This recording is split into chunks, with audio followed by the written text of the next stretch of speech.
Okay, Scott Breedlove again, smartagencybuilder.com.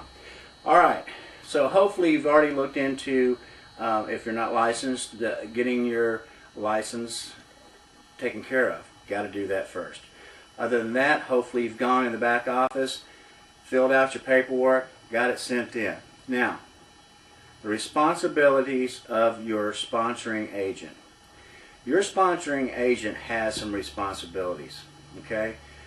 When I recruit a person into this industry and into our agency, it is my responsibility to follow up with that person.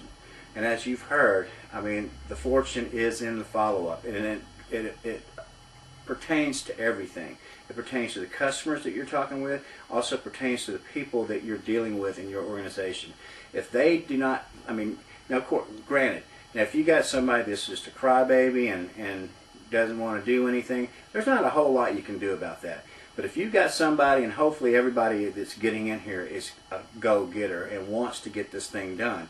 Now you may not know just everything, and you won't know everything obviously, but you want to have your sponsor kind of show you the way, to show you, even though we've got all the training and all, you know, in our back office, all the videos to look at, and we've got the training calls during the week. And that's fantastic, it is.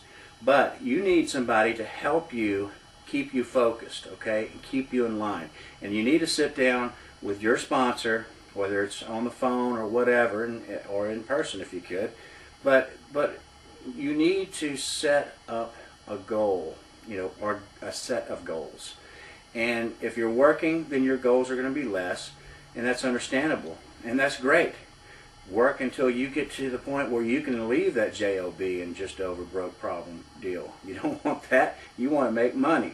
So that's the thing that you need to do is and if you're the sponsor or you're sponsoring people, and you should be, that's going to be your job to help your people. And that's why we teach to only go so many wide.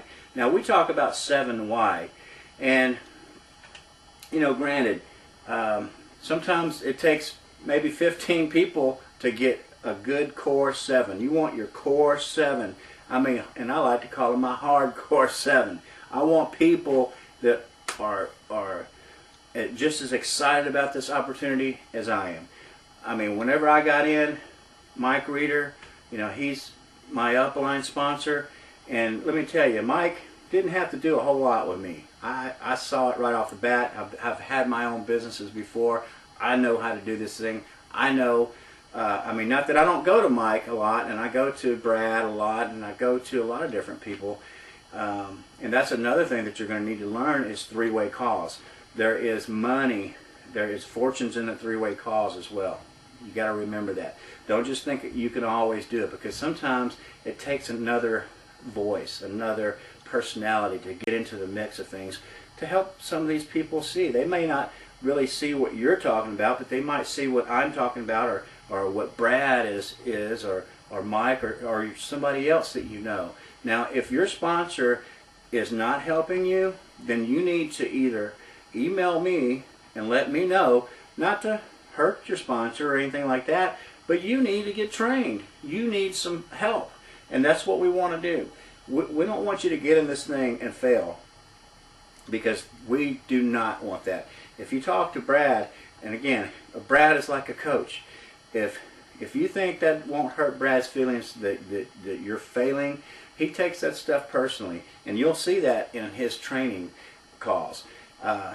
He wants you to be number one. He wants you to be a success, because if you're a success, then I'm a success, and he, you know, your sponsor's a success. And even though they might not be working with you, hopefully they'll see that, okay, well, you know, I'll start working with him, and once I start working with you and you start going gangbusters, then guess what? I'm going to your sponsor and I'm going to say, man, let me help you get up. I mean, we've got, you know, Sue over here going crazy, or John over here, look at him now. But what are you doing? Let me help you, you know. It's not about pointing fingers or anything like that. It's about, let's become a team. It's going to take a team mentality, not a me mentality, but a we mentality. So remember that. And let's get to the top.